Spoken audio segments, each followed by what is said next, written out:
All right, we are live for the Respawn Gaming Podcast, Episode 2. Of course, I am your co-host, T.Wilde, or Tom Wilde, and of course, joining me as always is... Tyrus. Hey, good old Tyrus. Well, it would be the Respawn Podcast without you, would it? Well, nor you. It's the whole Well, point. oh yeah, well, it's a team effort, isn't it? Well, we are the two founding members, so there would be no respawn without either one of us. Exactly, and yeah, well, I believe on Episode 3, it won't just be the two of us, will it? No, we have a very special guest on the next episode, Mr. Boom himself. Oh, I'll link his channel in the description after the video's finished, obviously, 'cause it's not my channel. mm-hmm. He has so graciously agreed to come on to the show next week. So, or not next week, obviously. 2 weeks. 2 weeks from now. Yeah. And yeah, I can't wait. So, can I ask, how did you ask him? I mean, have you been friendly for a while? No. I'm not gonna lie on podcast and say I know him. I don't know him. I followed him on Twitter for a while, and then when just before the first episode of Respawn happened, I had started messaging some people I knew podcasted, asking them if they would take part or for advice and stuff like that. And Boom was one of the ones I just asked if he would consider coming on to the show. He was one of 5 I asked, and there was only 2 that replied, and he's the only one that's obviously ended up wanting to come onto the show. So I'm super excited. Oh no, yeah, it should be good. It should be great. I mean, as far as I've seen, I've only vaguely seen him because I've been very busy. But what I've seen, he is incredible at what he does. Very knowledgeable as well, and I'm excited.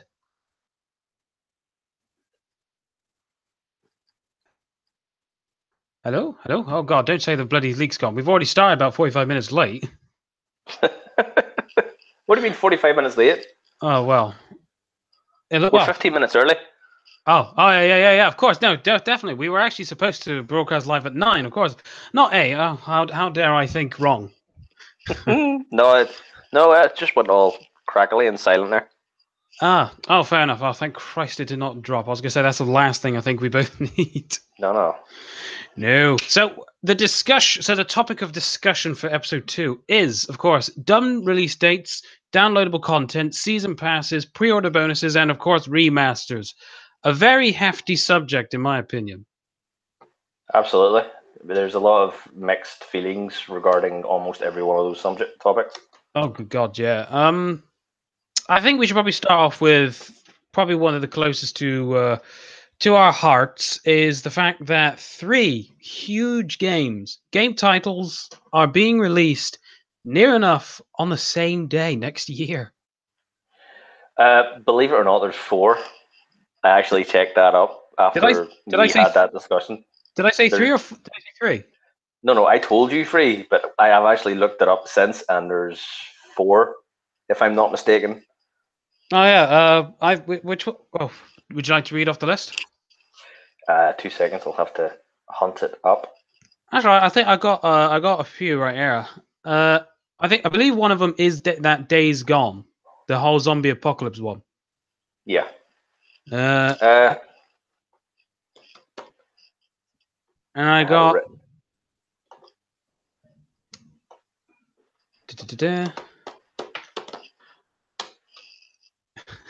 I hear a bit Days of tapping. Gone, Metro Exodus.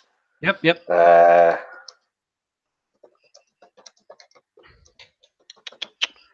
Isn't one of them Crackdown?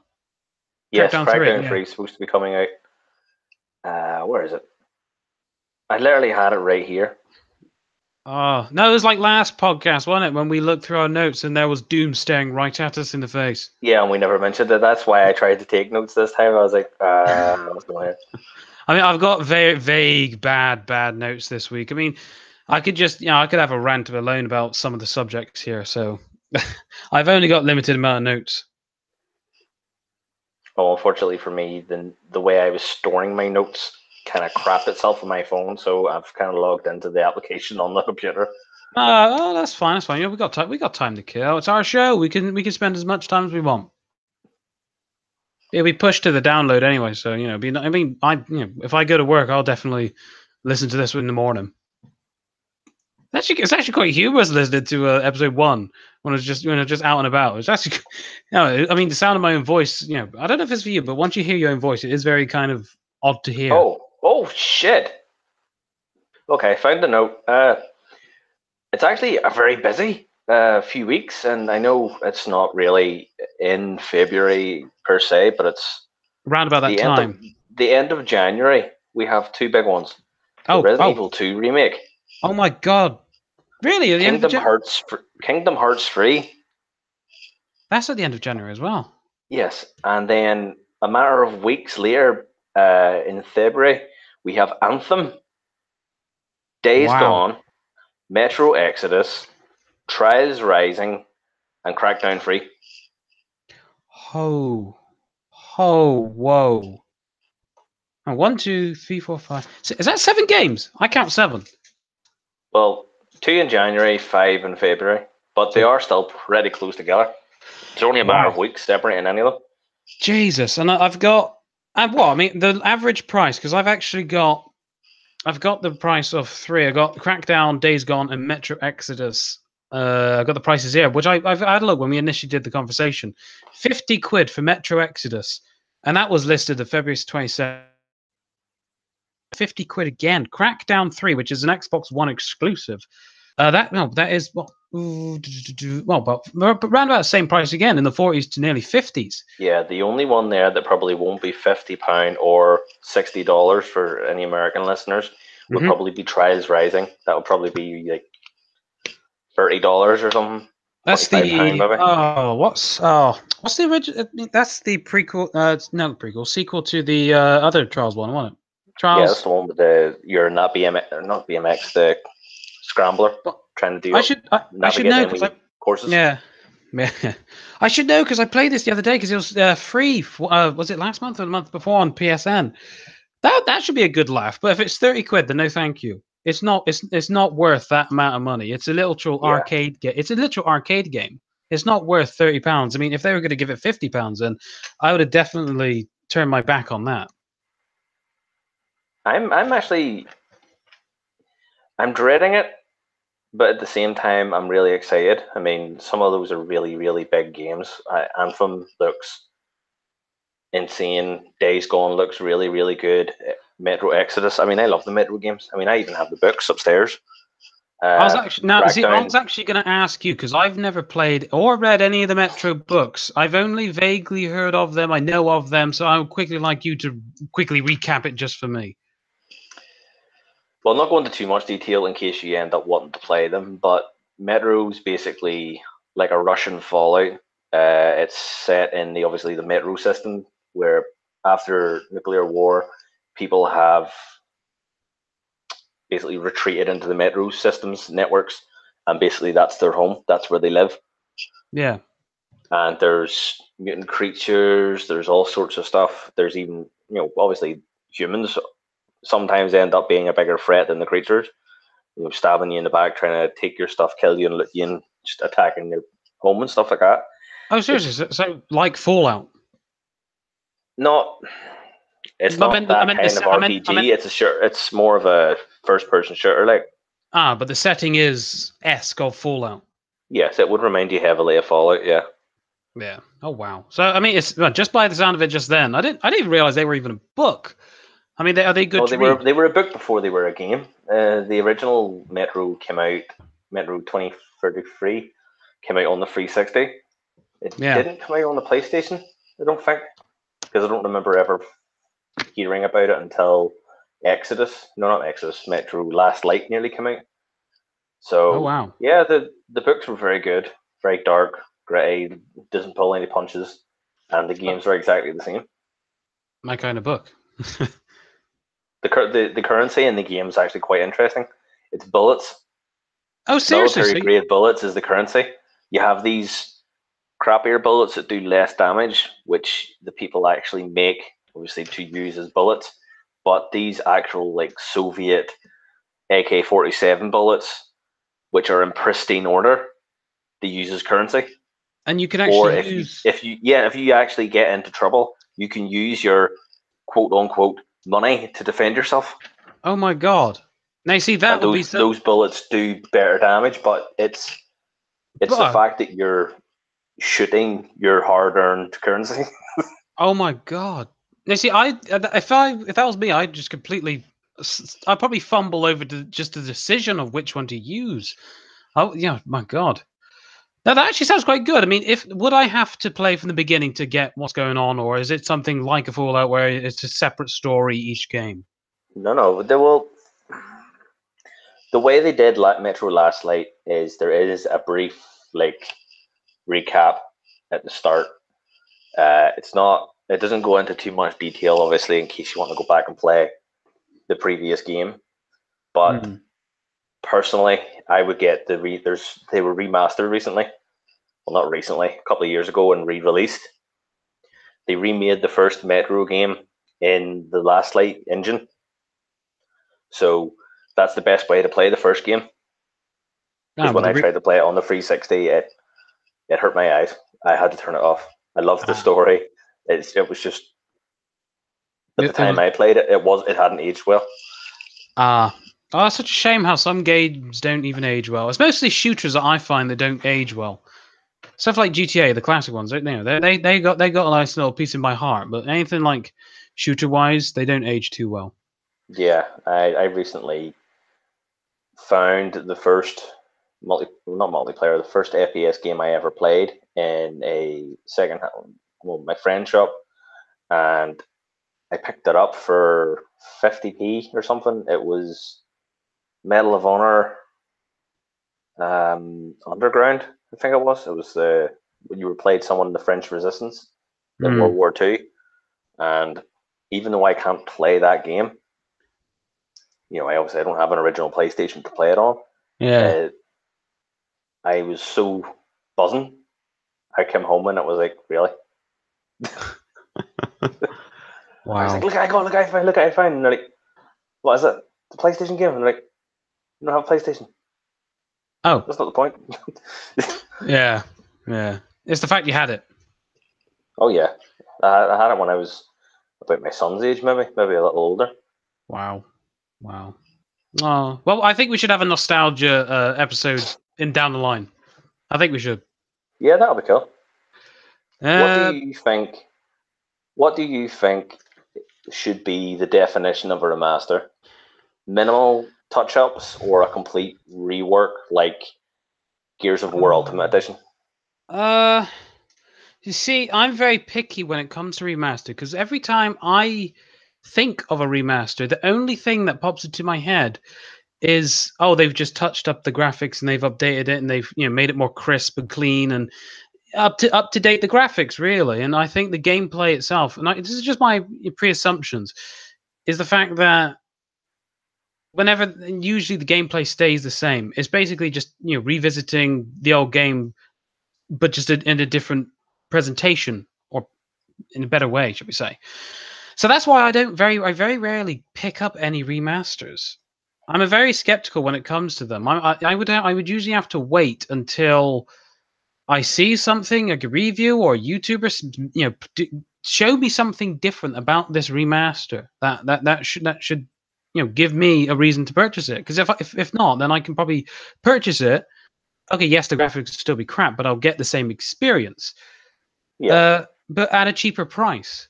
So I'm a bit when it comes to remasters. If I expect a remaster, I want something, a new level or something. I want something bigger than just a graphics overhaul. Yeah, well, that's in my opinion, that's why some of them come out with touch-ups and stuff, as you say, and all the DLC that was released for the game at the time. But, Skyrim.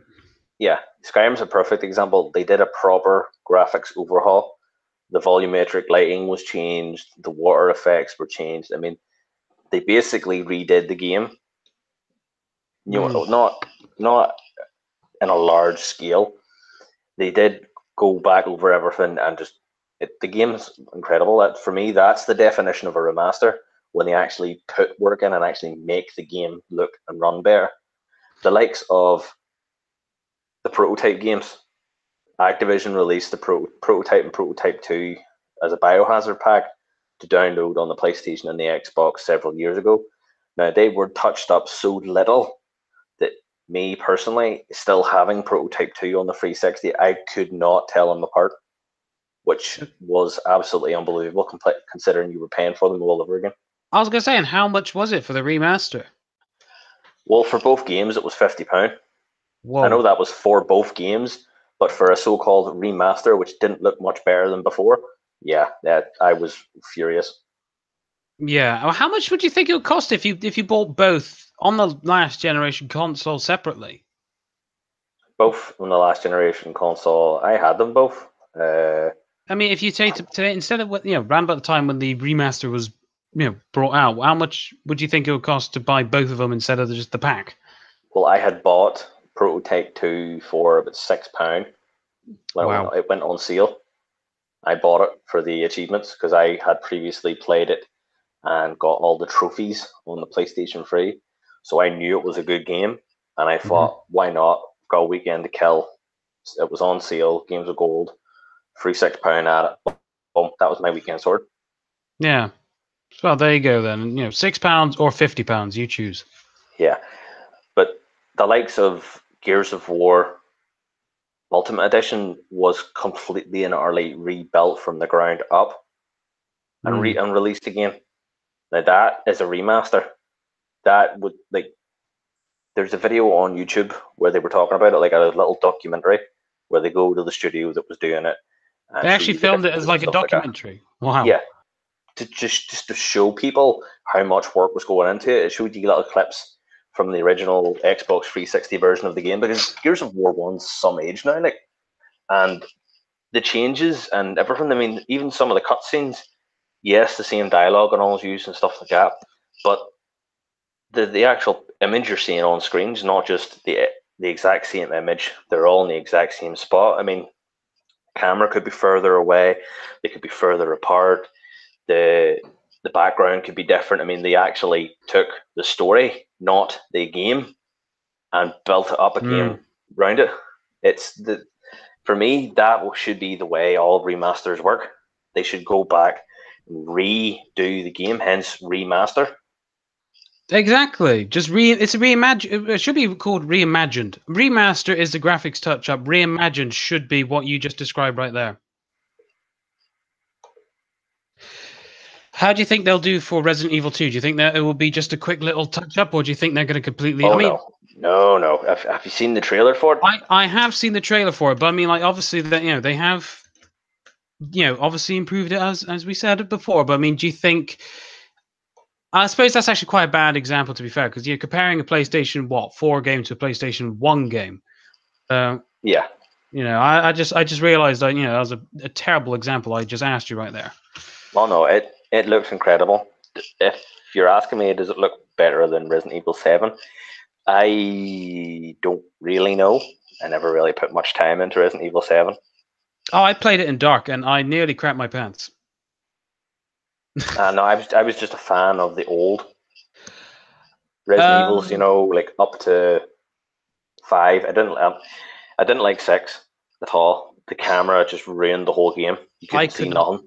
I could not play 6. I couldn't even play 5. I couldn't even play 5. I remember a lot of controversy around number 5 because it was 2 white people killing black people.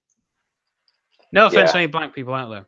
Yeah, I know. I can remember. I remember all. There was a lot of, like you said, there was a lot of fuss regarding, obviously, 2 white people killing a lot of black people, but also the fact that it didn't feel like survival horror anymore. No, it felt just like an action game. Now, I did like the game, but I do agree it didn't feel like a Resident Evil anymore. No, and I mean, I'm going to Resident Evil 1, Resident Evil 2. I haven't really played the ones up until number 4, but all those in between, as far as I can remember, is basically just an action game with zombies included. Resident Evil 7 really goes back to the whole survival, it's a horror survival thing. But I mean, there is some bits of it which do go a bit too actiony for me. For me, Resident Evil 7 reminds me far too much of another survival game called Outlast. Oh my god, I've heard of that. The similarities in the two of them was just too much for me, and I just felt like one copied the other. But that just put me off playing it. When you have two games that come out and the similarities are slap you in the face, just the style. I don't mean the story around. I mean just the way they've done it. I hate it. That can kill a story. That can kill a story for anybody. I mean, if you get, I mean, okay, albeit if forget about the whole price of it, or if it's a part of a very successful series or anything. But if it's too similar to an already popular game out there, I mean, that's probably what half your audience going to the other side. Yeah, well, Outlast's considered an indie game, so even if they tried, or even if there was proof that they flat out copied their style or their whatever way they chose to make the game look and feel, I doubt they would have had the money to do it. So regardless of whether I feel that there's really, really strong similarities, it doesn't mean they can prove it. Yeah. Well, just got to pick and choose on some of these things, haven't you? Yeah. Some of these other games. I mean, Anthem. This is another one which is coming out very, very, very, very, very close, as we said before. And that's going to be, I've got the pricing here. I mean, as of Amazon, $55 for the PS4 and Xbox One, £60. See, that doesn't get me. You could buy the actual hard copy for £55 or spend the extra $5 for a digital download on the Xbox One. I mean, I know it's only £5, but come on.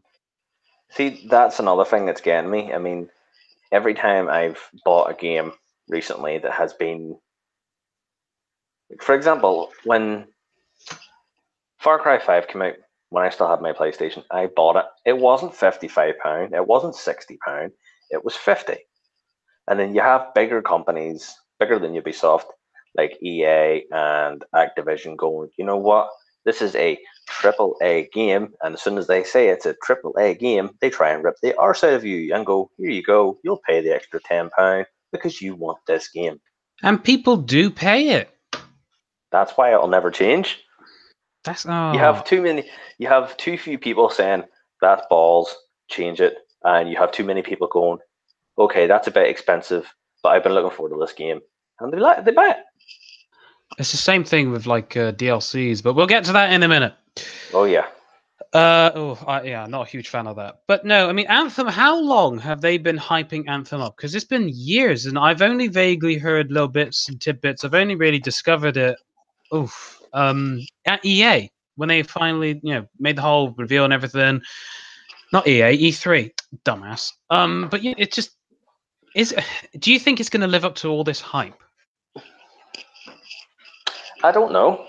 I'm hoping so. It definitely has the visual grunt to go toe to toe with some of the other games that are out at the minute. Yeah. EA doesn't have a big AAA franchise. Now, I love Battlefield to bits, but when you compare it to big mad franchises like GTA, Call of Duty, it just does not compete sales wise, and that's sort of what EA was implying when they said they don't have a big AAA game. They can make them. Anthem, I'm sure they got the funds. Well, that's what they're hoping Anthem is. That's what EA's hoping Anthem is. That's where they've put all their eggs, fired them all in the basket. Yeah. And they're hoping it comes out right. Because I'm telling you one thing, after what happened to Visceral and the catastrophe that was Mass Effect Andromeda, if Anthem doesn't do well, I could really see BioWare not being a thing anymore. Wow. My God. No. Well, we already know that EA have already got had a lot of heat in the back a few months ago when Battlefront 2 Star Wars came out. Oh, they absolutely they had great potential in the first one. There just wasn't a lot of content, and I got bored quite quickly. But the second one, the way they had marketed it and the gameplay and stuff they'd shown, it was definitely an improvement. Yeah. But even from the early stuff, when people were showing off clips of them getting packs to open and stuff like that, everyone was just looking at the system thinking, that's a hell of a lot of detail. Yeah. And stuff like that for something so little. And then obviously everybody finds out that it's not little. it's basically the lifeblood of the whole effing game. Exactly. But, I mean, to be fair to EA, they did right their wrong. Well, they took them out. That was them righting their wrong. But then they put them back in a different way. Yeah. I mean, if you very quickly, a little side note here, a little plug. I've actually did my own little video. I believe it was this week. Yeah, it must have been Tuesday, where I very quickly go through heroes versus villains. Quickly go through like a multiplayer one. I think it's a good video, but just check it out. Why not? Yeah, if you got 20 minutes to kill, why not? And you've been very so kind, and you commented on it, Tyra. So again, I thank you once again. Yes, I'm also going to share it in the chat here for anybody that wants to see it. Oh, thank you. I greatly appreciate it. But no, I like what they did by removing it. Putting it back in is a bit, come on now. Come on. But it's not as bad as it was before. It literally, of course, I'm not one of these people who would actually buy one of these stupid loot boxes or any of that crap. I get like the daily one and it's only money. Yeah. However, yeah, but thank Christ for that. But I mean, beforehand, correct me if I'm wrong, because I didn't actually play this when it was shitty. The only way that you could really, really improve your character, get all these weird card upgrade things, is by purchasing these loot boxes. And the grinding would be like literal. You have to spend like 4 days to get a character or get a certain card. It's ridiculous. So I like that. The fact that they did that and made the loot crates not as much of a, not as big as it used to be. But no, I mean, but going back to Anthem, with the amount of crap that EA have been going through, and if this isn't a AAA game as they're hoping, as you say, then BioWare could be gone. Yeah. No, because, like I said, and they were working on Andromeda. Well, that different team was working on Andromeda, and the main BioWare team was working on Anthem. Now, some people may not know this, but the actual main team that's working on Anthem was the team that made the other Mass Effects. The BioWare team that made Andromeda was not like a fully fledged team up until Andromeda. Oh, really? So it started off as like, barely any. Obviously, the main team, Mass Effect used to be like their main franchise. So the main big experienced as hell BioWare team made Mass Effect 1, 2, and 3, right? Yeah. Yep. But this other team, as far as I have read, was more like a support team up until they were given the project of Andromeda, and then it became a fully fledged team of its own. And this was their first title. And Christ, so they didn't have... Oh, God, so this little group who were given this huge chunk had pretty much no experience other than being a backup.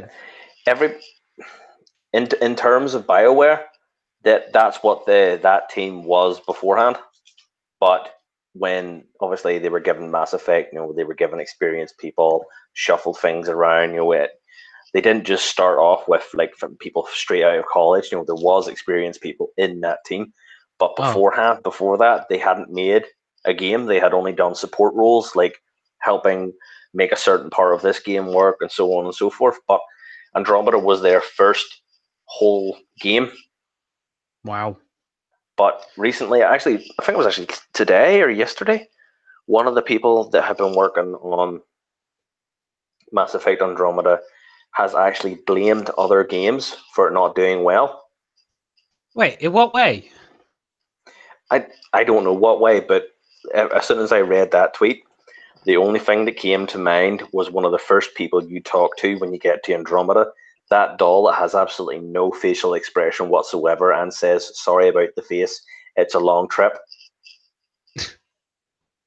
So instead of fixing the facial animations, they just give her some dialogue as sort of an excuse for having a face that barely moves.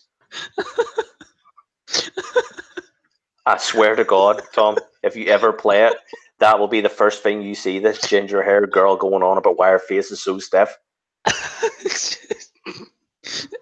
I bought Andromeda. I have it upstairs. I bought Andromeda because I love the Mass Effect games. I love a good sci-fi. And as soon as I seen her face, I was like, why does her face look so crap compared to everybody we've seen so far. I mean, the demo they showed off E3 where you're playing with your father, and your father sacrifices himself to save you, and that's how you become the Pathfinder. Yeah. The animations were fine. But then your face was fine. His face was fine. But when it got to the main game that is not, part of the E3 demo, the faces are all solid. Even some of the aliens who in the previous games that were on a fucking 360 had better facial animation. Wow. It was a good game. I liked the story, but every problem it had was of their own doing, because a lot of the work, which they couldn't do themselves, they outsourced. And obviously when they got that work back, which was supposed to be finished, it wasn't checked properly, or it wasn't up to standard. A lot of Andromeda was made somewhere else, put it that way. Yeah. How the hell did they not just oh god, just how did they let that go out to being published and to being sold everywhere else? That's ridiculous. It's the same thing that happened with Battlefield 4. I've heard conflicting things about Battlefield 4. Yeah, see, when it first came out, it was broken as hell, and the number one question people asked was, how was this released? It wasn't, what are they going to do to fix it? Oh, this is crap, and move on. The attention stuck to it like a rash. Why was this released? And the only reply I ever seen was that it was rushed. There was a deadline, and they had to get it in a working condition before the deadline to come out. Because EA is like Activision. See, if there was something wrong with, say, for example, Black Ops 4 this year, do you really think Activision's going to give them another 6 months to fix it? Oh, no. They got, as you say, a deadline. They've got a usual deadline for near the end of the year, by Christmas. Yeah, so when the likes of Microsoft say, oh, we're delaying Crackdown 3 so much longer, we want to work more on it, blah, blah, blah, we want to get it right before it comes out, I'm happy with that. But when a publisher goes, no, it'll drop our bottom line for this quarter, release it anyway, it's like, wow. You guys need shot, honestly. Jesus Christ. My God. And Crackdown 3 has been delayed for 4 years, and probably more than that. It wasn't ready to be revealed. They even admitted that it was nowhere near ready to be revealed.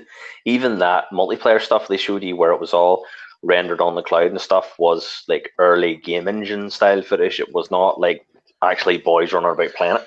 Wow.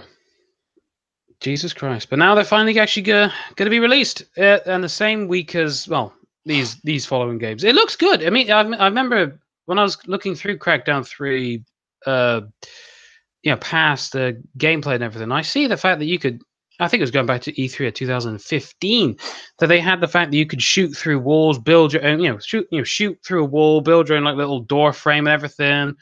It looked impressive. So, I mean, I have really barely seen anything as of E3 this year.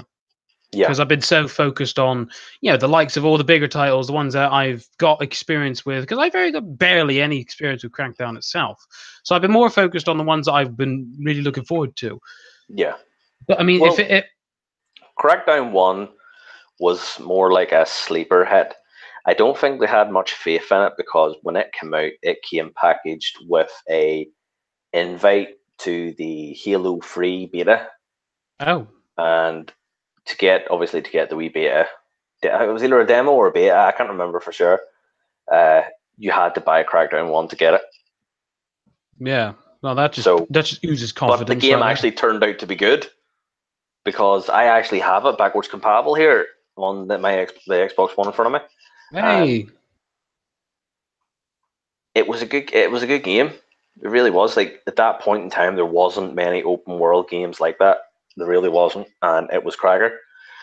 The second one, on the other hand, instead of just being a chalk and cheese, drastically different game, it took a slightly different approach. It was the same sort of concept, but with mutated creatures, kind of like zombies, thrown into the mix.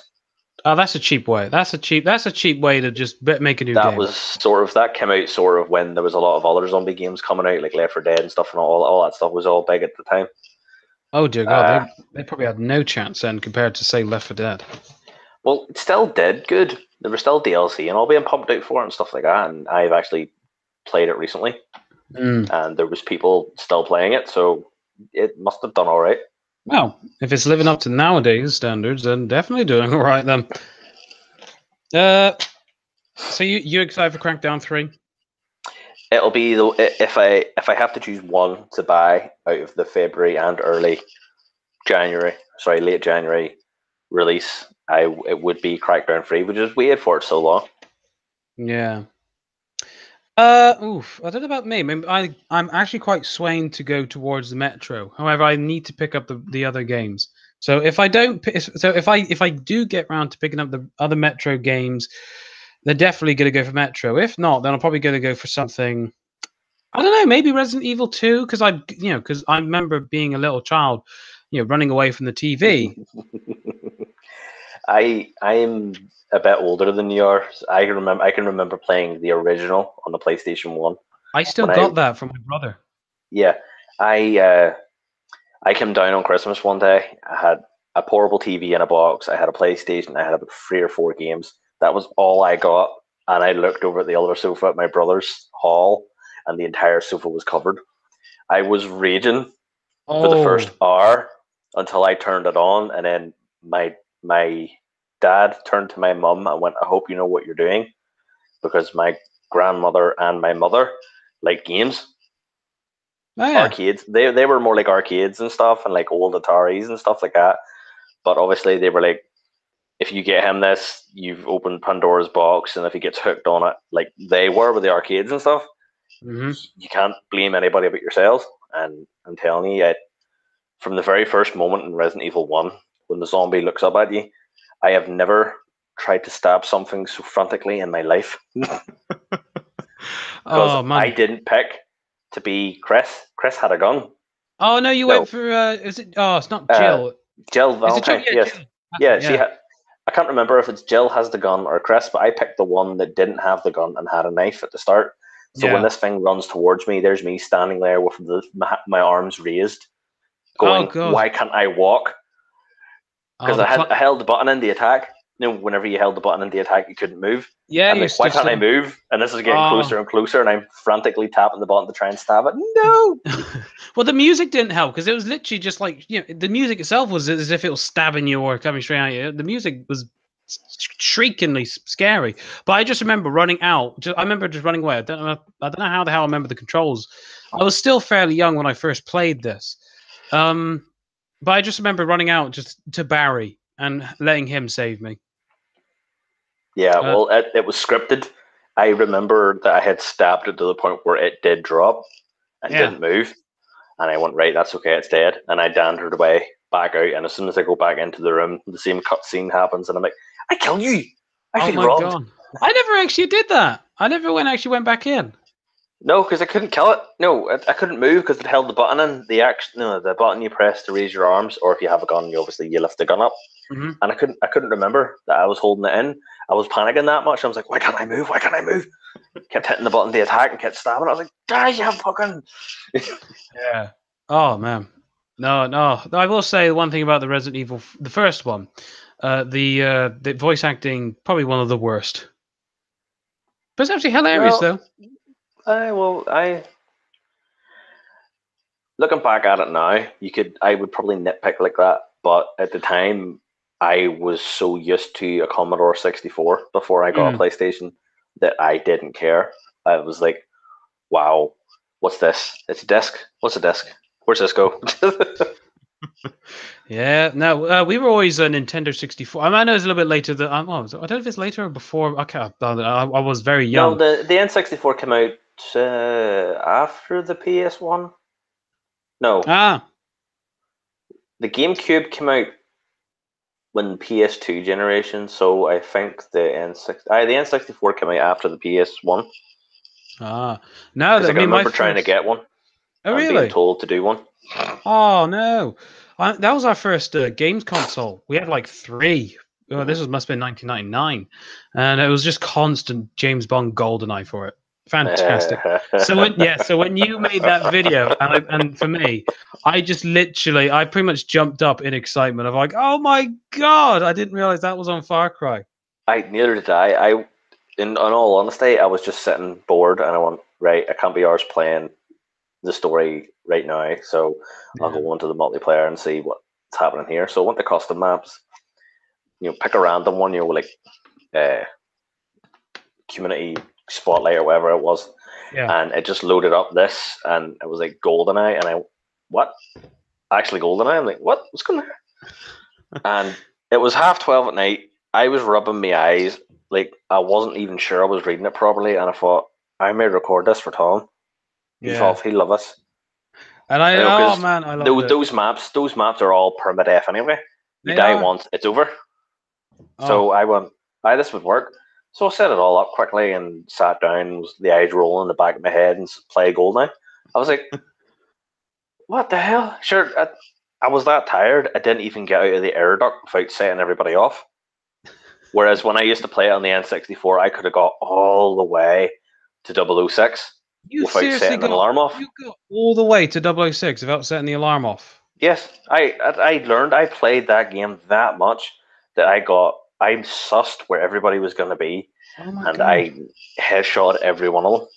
Oh man, I would always manage to get the guy on the toilet, and I think there was one at the urinal as well. But as soon as I come out the bathroom, I think I immediately cock it up and start shooting everyone with the rifle. Yeah. Yeah. But no, it was absolutely a pleasure to see that. And by the way, I've actually got an idea, and I'm hoping tomorrow that I'll actually record one for your channel to return the very good favor that you've done for me. Thanks very much. No. I've been thinking about this throughout the whole week. I mean, ever since doing my kitchen, all that I kept thinking about was, right, what else can I do for my channel? What can I do for Time Rush? Because, of course, I need to repay the favor for it. So, yeah, I just got an idea in my head and everything. I just want to make sure I can do a few little bits like the thumbnail, because it's not going to work unless I get the perfect thumbnail for it. But, more about that later. Well, maybe later on. Maybe it'll just be a nice little surprise for you. Thanks very much. That's all right. And I just realized we've actually mentioned every game that's around that time period except for Kingdom Hearts 3. Yeah, I'm not interested in Kingdom Hearts 3. I'll just very quickly say that my wife loves it because she played number 1 as in the PlayStation, so we'll most likely get it for her. Other than that, no. I wasn't saying it's going to be a bad game or anything like that. I mean, I played the first 2 on the PlayStation 2 generation, but for me, that's more than 10 years ago. I'm not really, it's not. I'm not in the mindset to go. I have to go and relive that again. To be fair, I mean, no, it's an all right game because we got on the PlayStation 2. We rebought it when I think it was like this random. They brought out this random one of Kingdom Hearts like 2.8. Very strange, and it visually it's beautiful. It's what you exactly expect of a Disney game. But there's this weird thing. It's like you have a timer. You start off as one guy, and you have this. I don't know if I can't remember if it's on number 1 or not. But you get this weird timer. So you're running around, you're doing everything, you're killing this guy, killing that guy, and then all of a sudden this timer goes down, and you're supposed to collect something to boost back the time. But once the timer hits 0, your character just random. He doesn't die. He just floats off into space, and you now this other character in another world. Yeah, I hated that. I hated it. Oh, I didn't get it at the time. I was, fair enough, I was in high school, but I was sort of just playing it for the sake of playing it. Yeah. It was one of those things that you just went and bought because everybody else went and bought it. Mm-hmm. Like when GTA 3 came out, we literally got up out of class, walked out, 6 of us, walked out of the class, the teacher going absolutely spastic, where are you all going? And we're like, we saw something more important to do. We would just walk from the high school, which wasn't that far away from the shop, to be fair. Walked all the way down to the shop. Actually stood there with our hands over our school blazer patches, as if that made any kind of a difference, and bought the game. and you got it. And then went home. My mum was pissed off for about 30 seconds until she seen what I had in my hand, and then she went, "Right, come on." There's no point yapping at you. There's no point yapping at you. You've already bloody done it. You're not going to go back, are you? And I went, no. I'd already put my bag down, took my jacket off. So, well. Oh no, but I'd love GTA 3. That has to be up there with one of my favorite games. I mean, okay, yes, has to be one of the few like really old games that I could sit and play at any time for any length of time. Mm-hmm. I don't even know why. I remember one Christmas, years ago now, I got like some, I don't know what game it was, but like a new game for the Xbox 360, and I was fairly excited. You know, my dad gave me, you know, he gave me Vice City and GTA 3 on the PlayStation 2, pre-owned and everything. So he must have spent like £4, for each. But I was more excited to get GTA 3 and Vice City than I was for this brand spanking new game. Yeah. My friend was the same with the Gran Turismo games. Yeah. I bought him, I think it was like 5 years or something between a Gran Turismo and Gran Turismo 6, 7, maybe it was one of those. And there was a collector's edition of it that came out, which was basically like a car bonnet sort of shaped box, and inside it had an actual collector's Mercedes AMG or something. Oh, wow. There was like an actual USB that was the shape of a car key that had the Gran Turismo emblem on it. There was an artwork book. There was obviously the game itself. There was some DLC for cars only you would have, having bought this collector's edition. That's when actually collector's editions were worth 90 quid. Wow. So yeah. I bought myself one and I bought him one. And this was at a point in my life where I had broke up with my now current wife and was living with my friend in Belfast. So there's me walking from 2 miles nearly from the shopping centre to the house, the small house that me and him shared, with 2 very expensive games under each arm. Oh my god. The sweat was lashing off me, and it wasn't even because it was warm. It was like some boy's gonna realise what these are and they're gonna twat me while I'm taking them. Wow. Because I said to the guy behind in the shop, we don't have any bags big enough, and I'm sort of like, I'm sorry, what? Oh my god, you didn't even have a bag. You actually carried it. No, I actually carried it in broad daylight under each arm, but I had the emblems facing into my chest. So I was like, yeah, someone's gonna suss me. Someone's gonna suss me. Oh, lucky enough, I take it you obviously you got yours fine. Oh, I got them both fine, but when I walked in the front door, he says, "What did you do? Run back?" Because the shirt was sticking to me. Oh man, I love it. Great story. But yes, so I mean, I think that's the dumb dates done with. Any more thoughts on the dumb dates? Well, I think it is really stupid that you have so many games come out at once. I mean, like October, November, and the start of December is usually pretty bad too. But these companies, they don't, they just bring the game out and go, right, our game's better than their games, so we'll sell. It's okay. We don't have to worry. There's always going to be a really good game that's going to suffer because there's too much else out. Titanfall 2 was a prime example. That suffered badly. It came out between Battlefield 1 and Call of Duty. Can't remember if it was World War 2 or Infinite Warfare, whatever one it was. And it just gets squeezed. Oh. Not enough people bought it. And that was EA as well. That was EA bringing out a game the same month, or maybe a couple of weeks apart, from another one of its big games. It's EA's fault that happened. Yeah. I mean, this could probably happen again with Anthem with all these games. Aye, but unlike with Titanfall 2, EA only has the one game coming out that month. Yeah. Unless Trials is EA, I'm not sure. So obviously they're not making the same mistake twice, because that was a large budget for Battlefield and a good big budget for Titanfall 2, and they more or less just pissed Titanfall 2's budget down the drain. I mean, that was a really, really good game. The first one's an Xbox exclusive, and I still see boys and my friends that's playing it. It's an addictive game. It's simple. It works. It's just a really good game. The second one was a much bigger improvement, but the fact that it went multi-platform has in some ways hurt it, and in other ways made it better. The much bigger, fuller multiplayer is definitely an improvement. The campaign was one of the few good campaigns that year. Yeah.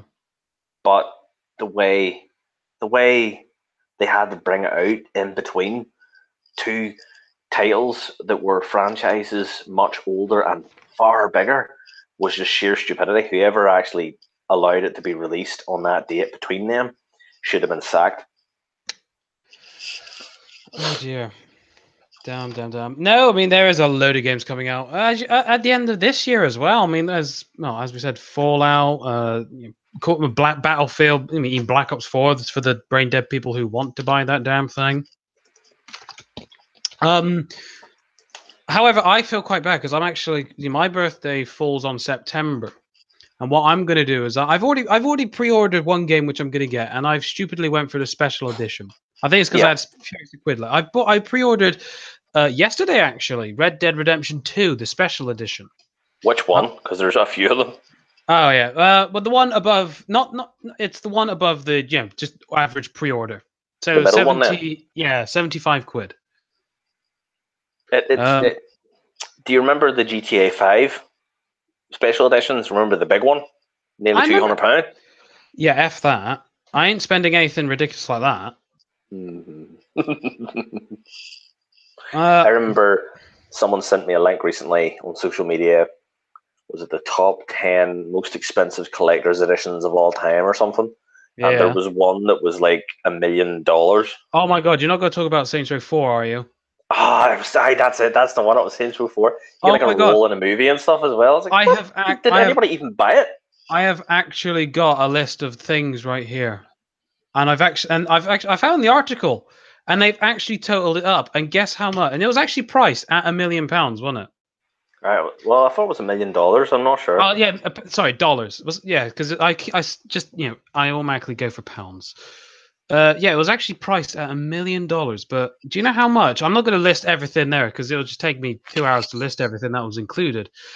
But guess how much it was? All this stuff was actually totaled. What?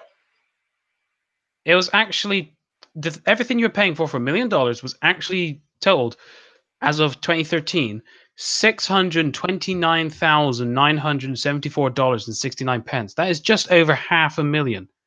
So basically, you were giving them nearly $500,000 in profit. Yeah, that's sick. That is ridiculous.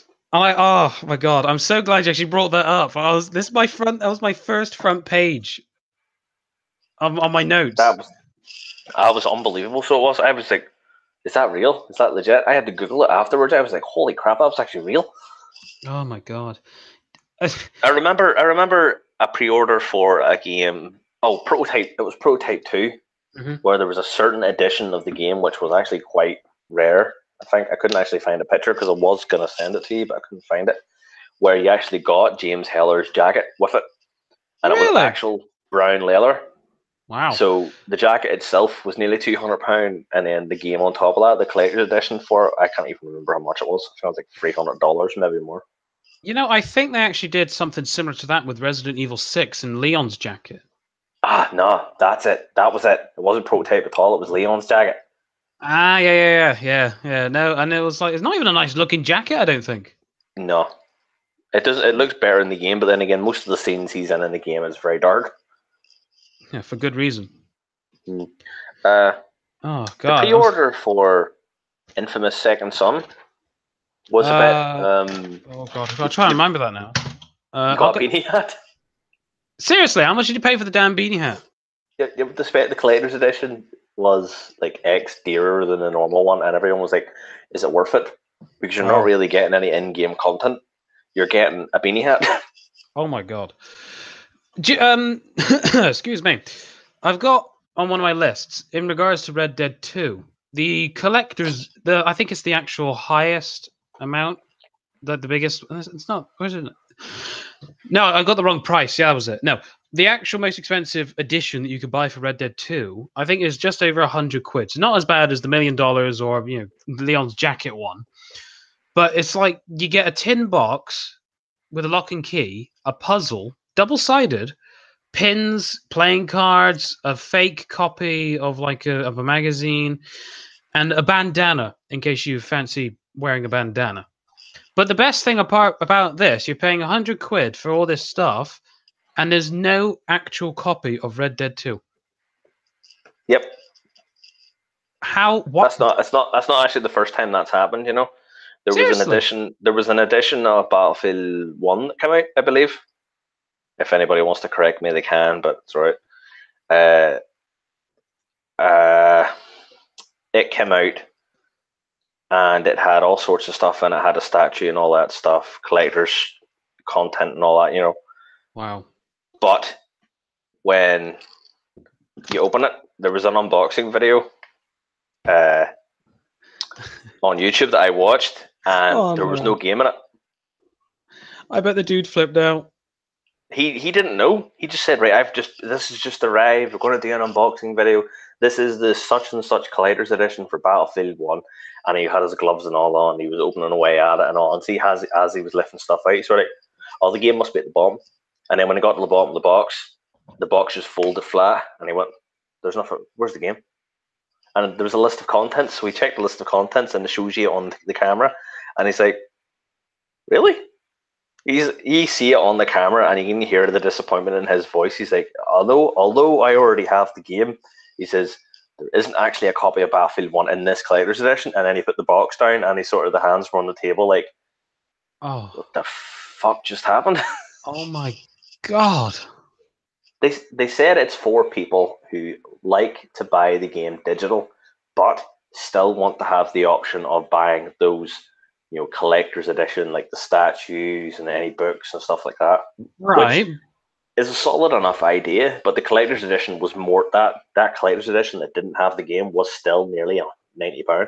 Oh my God. So they want to buy, so they're saying that's catering for people who wants to buy it digitally.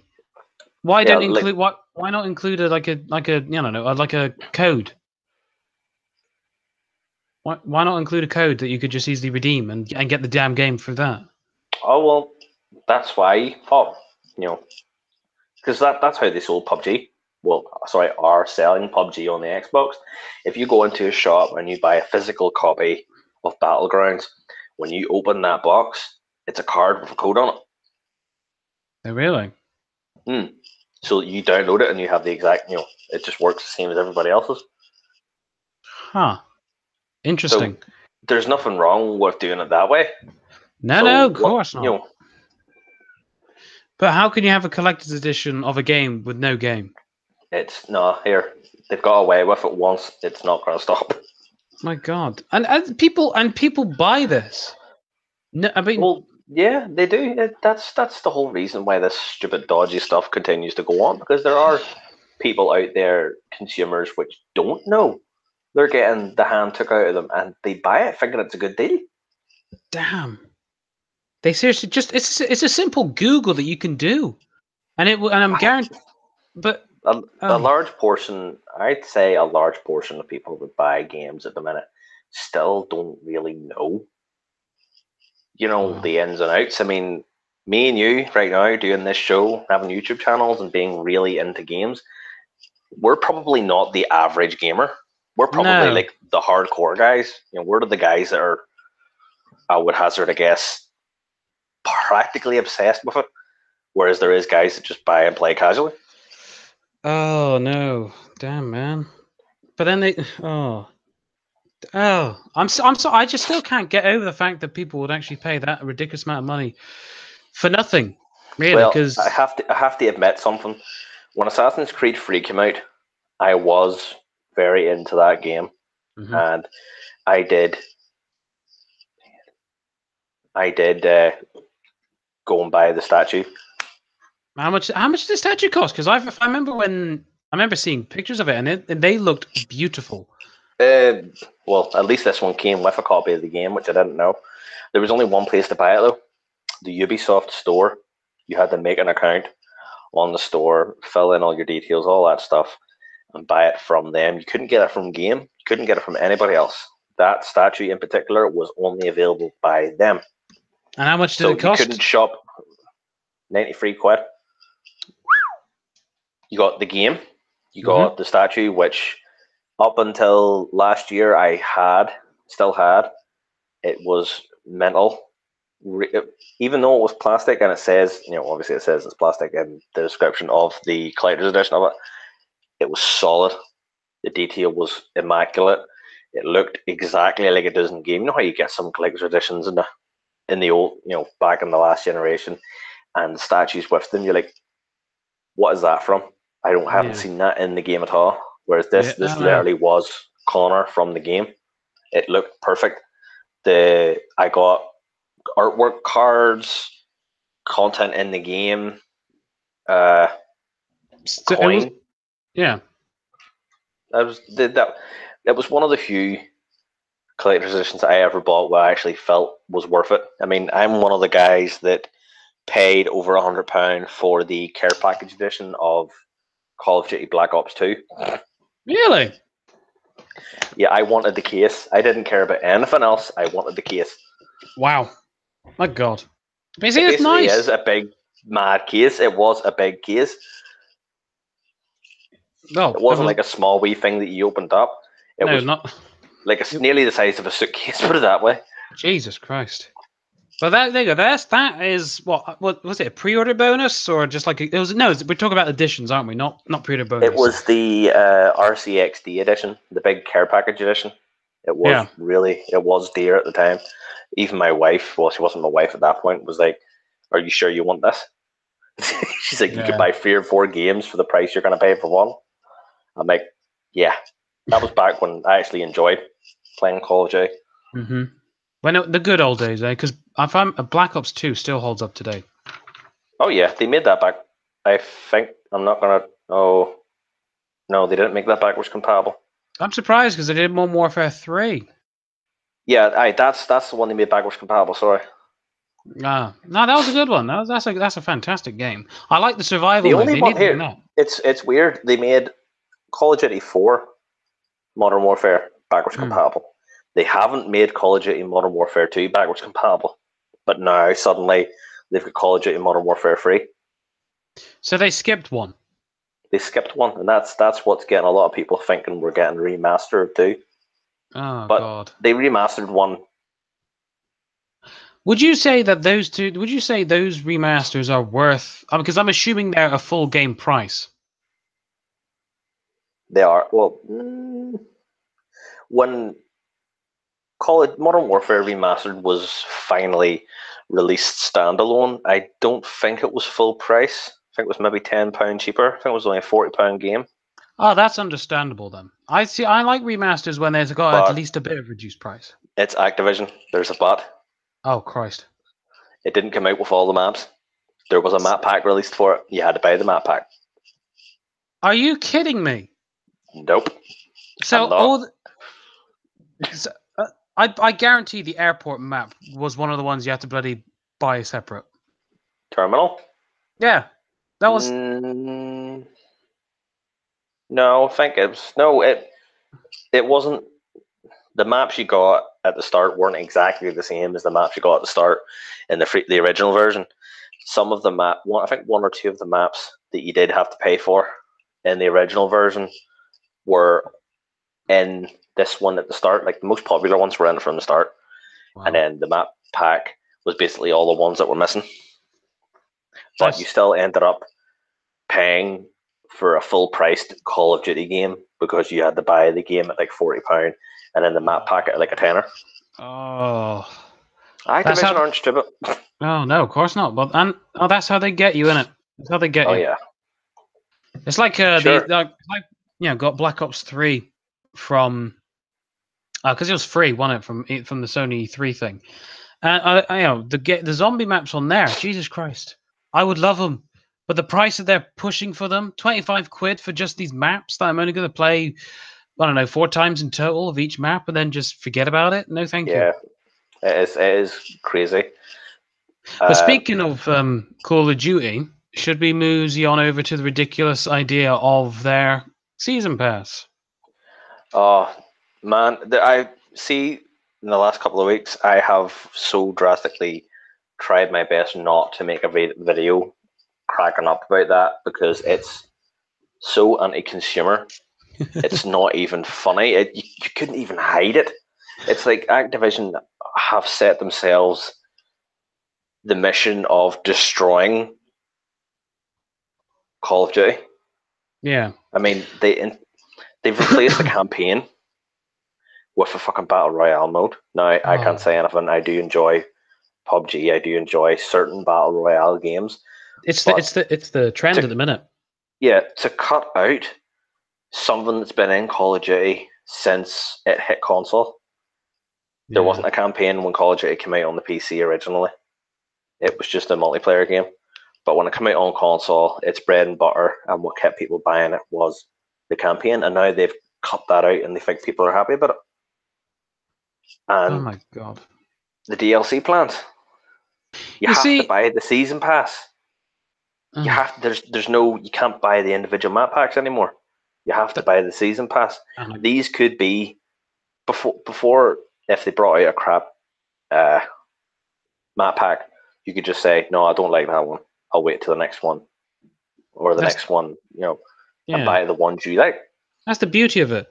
Yeah, but this time round, you have to buy the full season pass, which is near the price of the game. And I've actually heard a rumor, but it hasn't been confirmed yet, that the season pass for Black Ops 4 will be dearer than it has been for every other Call of Duty. Oh my god! I was literally just about to say you can guarantee they're going to jack the price up on that. But is it?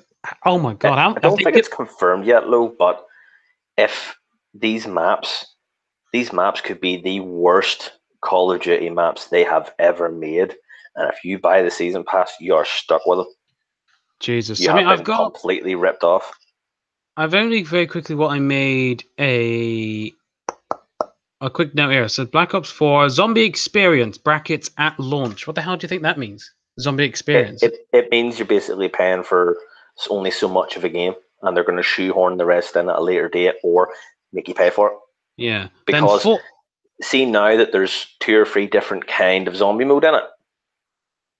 Mm-hmm. You can guarantee the map packs won't have like 4 multiplayer maps anymore and 1 zombie map. It'll be like 2 multiplayer maps and the rest will all be different zombies. Yeah, well, it says here as well in my notes. I was gonna say I got 4 additional zombie experiences, and then it says for Battle Royale, the very very highly anticipated mode, you get 4 Battle Royale characters and 12 multiplayer maps. And I wrote down here on a side note, how the hell can this compete with Battlefield? Well, yeah, Battlefield when they're having free DLC. Like that's one thing I'm really thrilled that DICE are doing is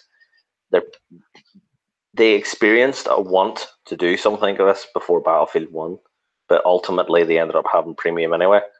Because I can remember reading articles before Battlefield 1, it was in August before Battlefield 1 came out, that they were talking about wanting not to have premium. They were wanting to have it like Bad Company 2 did. Bad Company 2 had like a VIP thing where everyone got the maps and stuff like that, but the people that paid for the wee VIP pass thing got them a little earlier. That was it. That was the only difference. Well, that's kind of fair.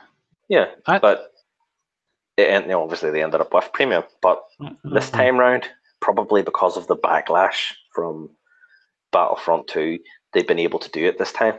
And if it works, then this will probably be the template going forward. I hope so. I seriously hope so. Yeah, there won't be different pockets of players anymore. Everyone will have access to the same maps at the same time, and the big pool of Battlefield players will all stay together. Exactly. It won't be separated into people with paid premium and people without, like it is in Battlefield 1. But see, sometimes when I try and play Battlefield 1 at the minute, I don't see that many servers anymore. No. We see with this. Sorry. Oh, sorry. I was just about to quickly say, with this open arms, everyone's welcome approach that Battlefield's doing, surely Activision and everyone from Black Ops could see that this is just only going to draw the consumers away from them. And I'm surprised. Also, the fact that Battlefield V will have story. The War Stories is making a comeback, and it's getting a Battle Royale mode as well as the story. So it's like, if Battlefield can do it, why couldn't Call of Duty? And agreed, probably. Agreed. I actually got a little quote down here, which I thought was quite humorous. A rep from Treyarch actually says, "We are very much listening to your thoughts, and we want a 2-way conversation." Bullshit. I call bullshit on that. I'm sorry, but the Activision and Call of Duty developers, I know I actually like Treyarch as a company. I like the games they've made. The Call of Duties they've made have been like the most enduring ones. I mean, people are still playing Black Ops 3 more than they're playing World War II. I mean, I still go on, I still see people playing it on my friends list, but nobody's playing World War II anymore.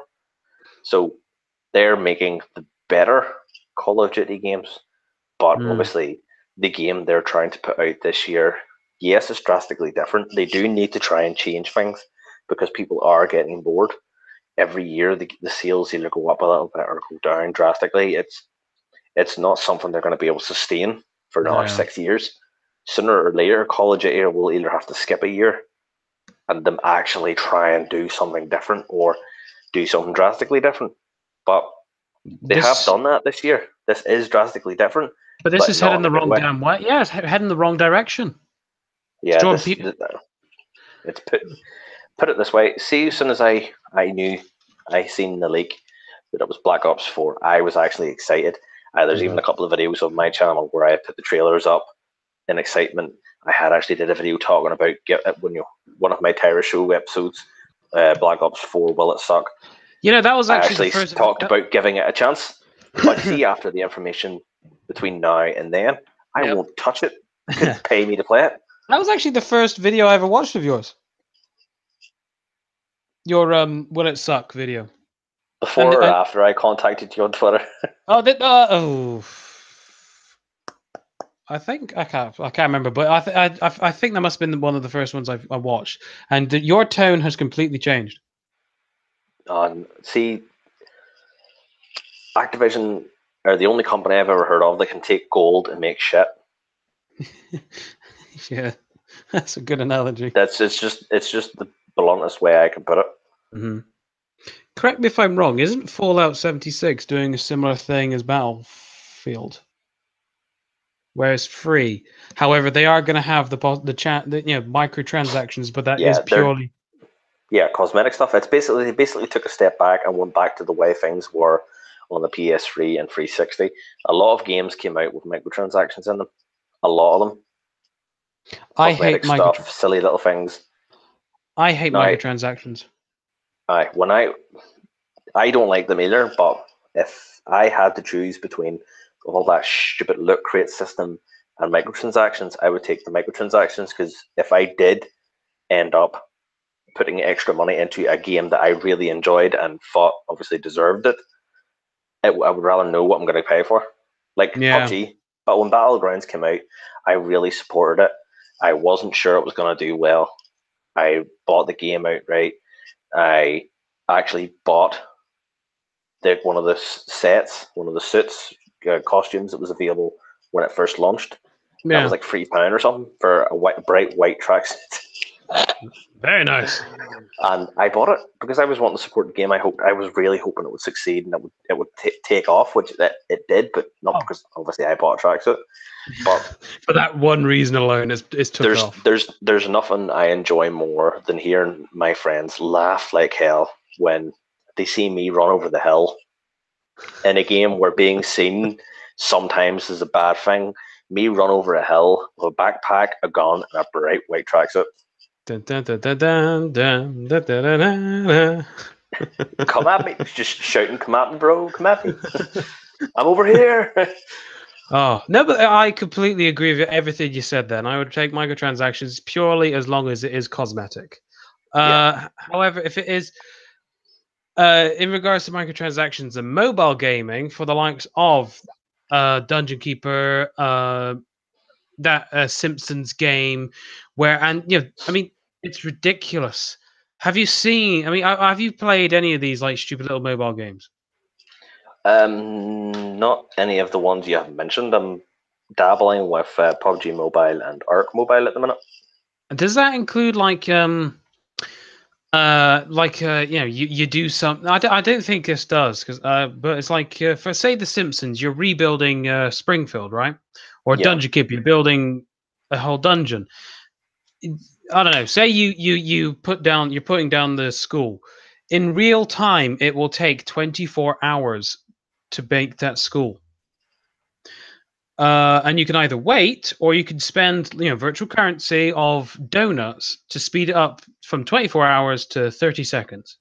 So it's mental. It is absolutely ridiculous, and I mean, you could spend, it'll cost like, I don't know, 5 donuts to bloody build something. And there's this, and apparently, according to the app, the best deal is for you to buy 2,400 donuts for £99.99. I know, it's obscene. But it really is. I know it's ridiculous, and that, I mean, it would say if it is 5 donuts each time to plant a building down, that's like what, 480 buildings you could put down, which I suppose is a lot. But why the hell would you spend £100 for a stupid mobile game for virtual currency? It's not so as it really is. I'm fearful that's going to be the way it's going to. I mean, like, I hope it doesn't, but I'm fearful that in case they get this stupid idea of, oh, you're just gonna go on, I don't know, say Call of Duty, connect to a server, and then you come off it, you gotta wait an actual 24 hours until you can come back on. Oh, I really hope that never happens. In fact, actually, I'm not a big fan of the WWE. I love the series of WWE, but I've been very sour towards it this year. For this year, I'll very quickly go over this because I know you haven't played it for years. But I mean, like when I'm downloading a wrestler, you have a limit of 24 downloads to do. So and then once you use up all those 24, as soon as you download one, you've got 24 hours until you got to wait until your limit is built back up. I'm fearful that something ridiculous as that is going to be in the AAA games or the games that I love. And then you actually have to pay just to, bring back your, refill your meter or something stupid like that. I do not want to see anything like that. Well, unfortunately, that sort of stuff only ever ends up in a game, in my opinion, when they have a good excuse to put it in. If that makes any sense. If they can come up with a reason to say to you or the general consumers that, there's such and such a reason why that's there, they'll put it in. If it saves them money, they'll put it in. Stupid, absolutely stupid, in my opinion. I wouldn't buy it, but then again, my head's screwed on a little bit tight. Maybe a bit too tight, Wow. And I would say, I'm not saying I'm intelligent or anything, but I know a bad deal, and that's a bad deal. Yeah. And overall, at the minute, it's just like it's like a big sort of shift in the way the industry is doing it right now. Everyone's seen the reaction everybody had to Battlefront 2 system. It was so anti-consumer, money grabbing. It was just a cash grab. That's literally all it was. It was literally like you've reached your £50 for the game, and then the hand's still out, hoping, waiting for more. So people, like industry guys, watch that attentively. Like they really, really paid attention to that, and a lot of them have took note. Even when Sea of Thieves came out, right? One of the things they mentioned when people asked about microtransactions is the very first thing that came out of their mouth was just cosmetics, no game change, no. They assured everybody that there's no game-changing stuff in it at all, just cosmetics, just looks, and everyone's been doing that since, because they know if another game comes out with a similar system to that, people are just going to burn it. Oh, of course. And I'm glad that happened. I'm glad the EA did that, because now, otherwise you wouldn't have had this huge negative surge towards shit like that. Because if people would have kept their mouths shut, then we would still be seeing this today, seeing crap like that today. It would have got worse. They would have seen EA get away with it, and then they all would have been doing it. Do you want me another shit example of EA is, have you ever played The Sims? Yes. I've got Sims 4. I love The Sims. It's one of those things that I've got unconditional love for. Mainly because, you can build a house and then you can set it on fire and kill people inside of it. But I used to put them in a room and take the door away and then set fireworks off in the room. I used to play Big Brother. This is PlayStation 2. I don't know which one of it. I think it was Sims Busting Out. I used to play Big Brother. Just remove all the doors. And I used to just constantly make sure that there was a fireplace and some wood in there. And whoever would be the last one to survive, I'd let them go. Evil little bastard. I would play the original Sims on the PC, and I would play it until I would get bored. Oh my god, same. That family, and then what I would do with that family is I would build a room, take the doors out, put rugs across every inch of the room, have a thing of fireworks in the middle of the room, and have one of the Sims set them off. Oh. And then the rugs would all catch fire, and all the Sims would die. You know what? Speaking of the Sims, classic Sims, I would gladly pay for EA to remaster. If it's not to touch, just don't touch it. Just don't. In fact, just don't even touch it. Really, just put them all together, compatible for my Windows 10, and re-release it. I'll gladly pay for that. Because I got them still to this day. However, it's hell in a handbasket, and I don't know how to try and put them on my PC. Yeah, unfortunately, a lot of people keep going, oh, PC is best because your games always come with you. To a certain degree, they do, but only if you keep a system that runs the right generation of bit, 64-bit, 32-bit. Mm-hmm. If you try and play The Sims 4, or not The Sims 4, sorry, something as old as The Sims on current generation PC tech, there's a lot of issues that arise because of that. So there is something built into Windows 10 that's supposed to let you still play those things by emulating what it needs to work, but it doesn't always work. I mean, I have an old game called Star Trek Armada. It's an old RTS. I played it when I was 13, 14, found the disc, found the code, and thought, I'm going to play this. Yeah. Put on my Windows 10 laptop.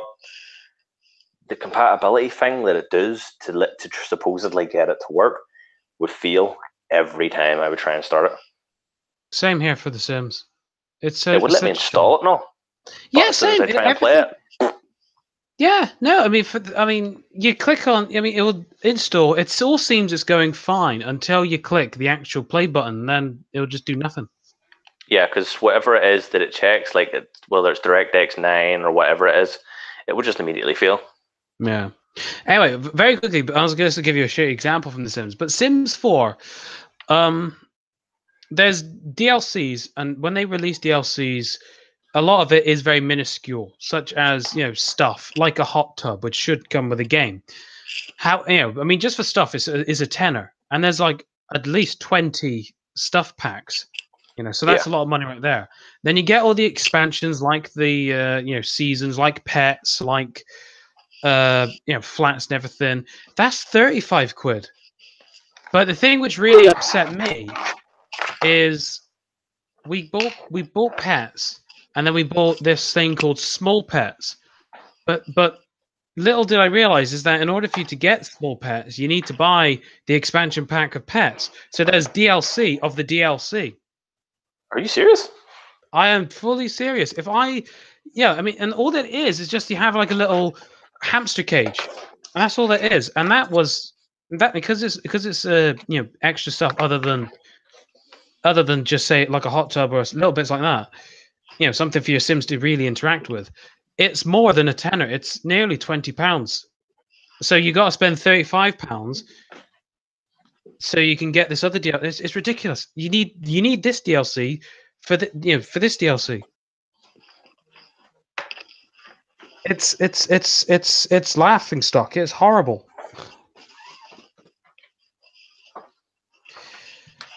Oh, I'm trying to think. Oh, Seasons Pass. What do you make a Season Pass? Oh, they all need to go away. Really? The Season Passes, for me, depends on the game and the studio or the company. Mm-hmm. Fallout 4 Season Pass is the best value for money I ever spent, honestly, in that for that kind of thing. But The Divisions was one of the worst. When you buy a Season Pass and you're guaranteed content, and it adds to the world, like Fallout adds new gangs, new weapons, new stuff to the actual vanilla game, right? Whereas The Division, every piece of DLC took you out of the game completely to a whole new area. Really? And none of it mattered. There was one that was basically like a survival mode. Took you completely out of the game, stripped you of everything, made you survive, blah, blah, blah. And if you survived long enough or you survived to the end, you got some loot to bring out of it into the main game. But that was literally it.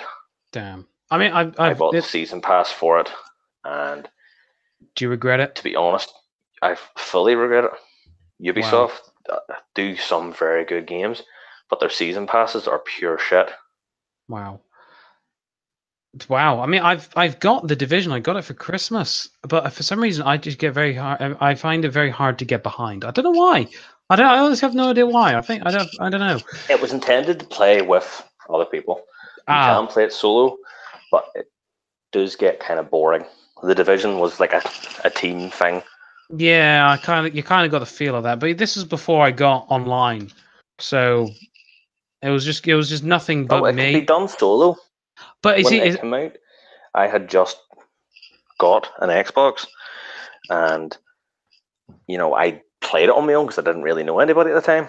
So I did play it from start to finish on my own. But the end game content and the dark zone in the game you definitely need to be playing them with people.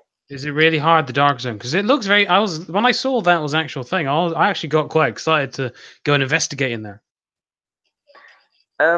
It's good up until you come across a group of other players, and they can go, right, 4 of us, 1 of him. Let's kill him and see what he's found in here and take it.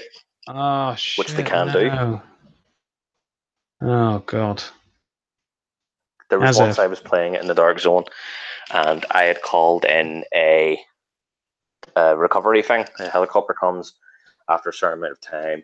You put your dark zone loot in the helicopter, and it extracts it and cleans it. So you can then collect it and have it.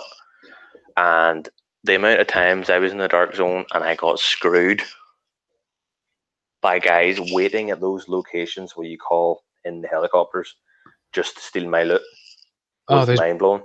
Those bastards. Damn. So I just stopped playing it after that. I played the story. I know the story. I love the story. I will check out Division 2. But if it comes to like sticking around for the end game stuff, I'll probably not bother. Yeah. But the season pass itself was very disappointing as well. If I could go back and get my money back for the season pass, I would do it. Wow. I would have done it, sorry. Wow.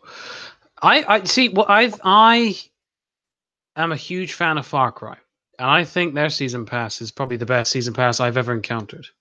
I think that Far Cry 3 Classic Edition is well worth £25. That's how much it is if you buy it separately. Actually, well, obviously, since I bought the season pass, I got it for free, so I actually see the actual price of it. But £25 is actually quite reasonable. I was looking at it on the Xbox store earlier on, and if I hadn't asked my wife for a new microphone for podcasting, I've ordered myself a Snowball for getting more into the whole podcasting thing. I was actually considering buying one of those. And they're on offer right now on Amazon for about £45. Oh my god! You can see the difference in it and the newer version. The newer version is like £60-something, but the one I've ordered is £45. Well, there is another one which I used to have. I used to have one called it's made by the same company, but it's a Yeti, and it's like £120. And the first time I ever tried to take up streaming, when I was obviously on my own, I had a whole setup. I had a computer, I had my PS3, I had a Yeti mic, I had the arm for it, the camera, the lot. Just got disheartened and stopped and sold everything. Oh no. So basically this is my second attempt, and this time I'm not gonna basically pack it in. No, I don't blame you. You're damn good.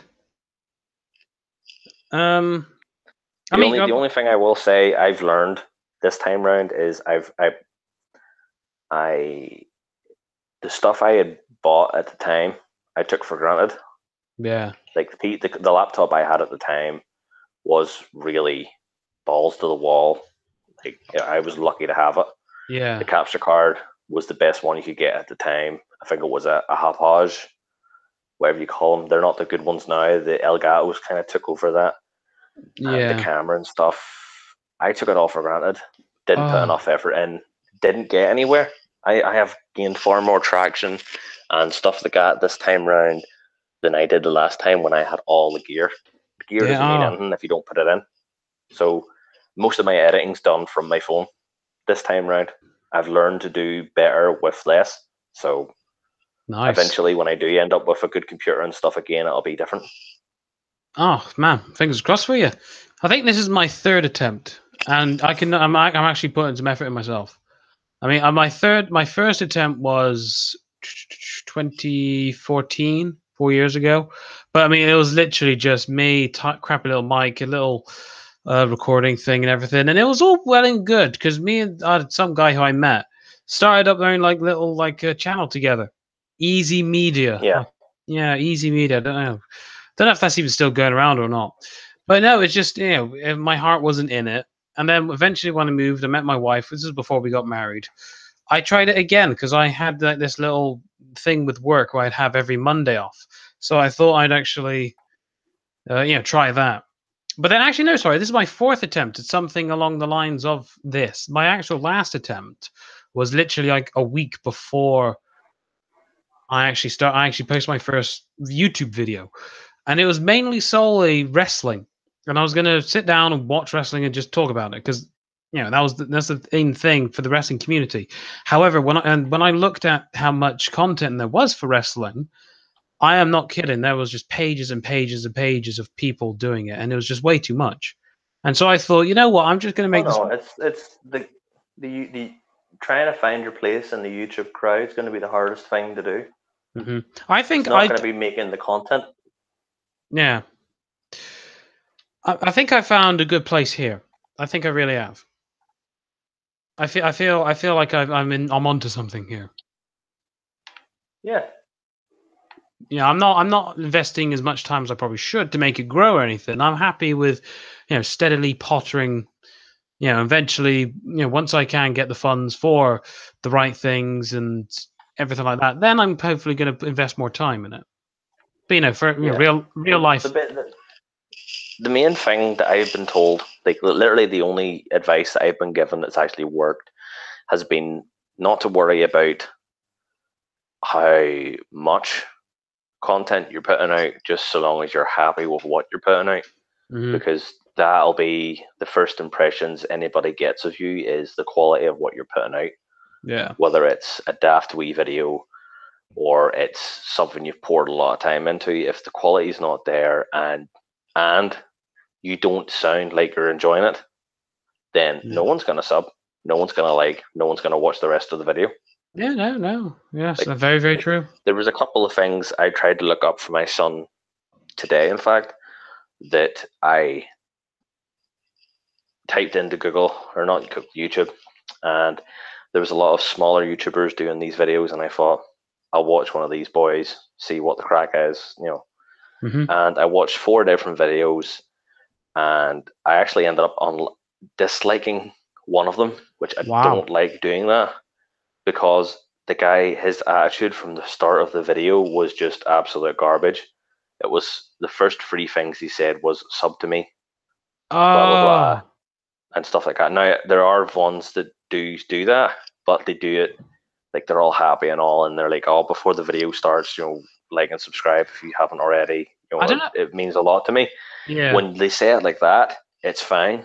But when this boy's point blank telling you to sub to him before the video's even started, it's kind of like, it's a turnoff. It's a turnoff. And even his tone was really bad. His attitude was awful. Damn. It was a 5-minute video for something he only spent a minute explaining.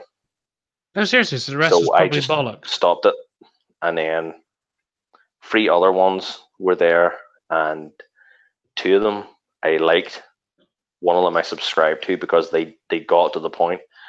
The one I subscribed to actually put the effort in to use lower thirds and words and stuff like that during the video, whereas the other guy clearly was using a phone. I knew there are little telltale things you can notice, like when you moves into another clip, if you haven't used the transition, sometimes there's a little like stop in the sound. Yeah. And that's how I can tell if they're using Power Director or not. And because sometimes it'll do that and sometimes it won't. Some of my videos, that little is there. Most of them, it's not, thankfully. No. I can't. It's just, we are two little fish in a big ocean. Oh, yeah. We really are. I mean, it's probably, some people might say it's daft to try and do this with the amount of content there is out there. But I do this because quite frankly, when I was a teenager, I'd watch nothing but goofy crap, like the permadeaths that I'm doing. I'd watch that and instead of TV. So I'm only doing this so I can look back and say, yeah, I did that. Because I know teenager me wanted to do this badly. Teenager me was playing Battlefield Bad Company at competitions and winning prizes and stuff. I so badly wanted to do stuff like that, but I'm just not good enough. I see Bad Company 2 in particular. I was lethal, like absolutely lethal. I mean, some of my friends didn't even want to play with me because I would run into a room with the enemy team and I'd run at the other end and the enemy team would be lying in there dead. They wouldn't want to play with me because I would be stealing kills. I'd be everywhere.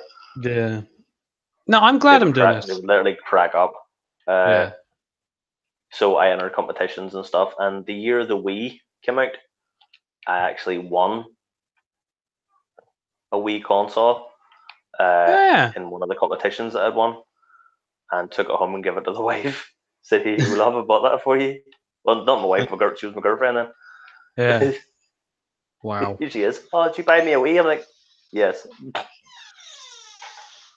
Oh. No, I didn't. I wouldn't fucking buy a Nintendo. Jesus Christ. Jesus, why the hell would you do that? A Nintendo 64, yeah, I understand, but the Nintendo Wii, the Wii U, no, thank you. The Wii and the Wii U for me were just gimmicks. Yeah. I know, they're nothing special. It's the same thing. Nothing really special other than the ridiculous controller for the Wii U. Yeah. Yeah. Speaking of which, I think that's pretty much everything, isn't it? I can't really think. Yeah. I think it's been another good episode. Yeah, so do I. Yeah, no, I mean, next 2 weeks, actually, on the third episode, we're actually going to have 2 weeks' time. Yes, on your channel? Yes. Yes, we're going to mosey on over. With our special guest. Of course, how can we forget about him? I'm both excited and terrified at the same time. I'm hoping that he takes a liking to us, and I hope he actually enjoys our company. I personally but I'm also looking forward to the discussion because I've watched a lot of his podcasts recently. Yeah. Well, not actually recently. Since I followed him on Twitter, I subbed to his channel and been watching his podcasts. And one of the main reasons I asked him to come on is because the kind of discussion that goes on in his podcasts it's good. It's it's brought on by him a lot of the time as well, and that's something I want to be a experience part of myself. You know what I mean? Yeah. How do you think we'll both fare? Do you think we'll be all right, or? Yeah, I think we'll be all right because he's the kind of, from his podcast, he would pass the mic. If he would start talking about something and then he would go, right, I'll ask such and such, and then he would say, right, well, what do you think of this, blah blah blah, and then the conversation would just go around everybody. It's Fantastic. One of the best podcast shows I've watched. Brilliant. Some of the podcasts I've watched recently, you have one or two voices, loud voices, and that's it. That's all you hear. You hear the others like briefly, and then these other loud voices, big characters, completely consume the rest of the podcast. Whereas every time I've watched one of Boom's podcasts, that doesn't happen. Everyone gets their piece. Fantastic. But no, that is in 2 weeks' time over on your channel. So if you have not, please do go and subscribe to Tyrus666. And if you haven't, please subscribe to T.Wilde, the one, obviously, how else are you seeing this? Obviously, you're here already. dumb, really stupid thing for me to say there, really. But no, yes, no. Subscribe to me, subscribe to Tyrus, and we shall see you in 2 weeks. Have you got anything else quickly you want to say, just to wrap up? Thanks everybody for watching, and hope you have a great night. Yes, of course. Have a great night, everybody, and I'll see you later.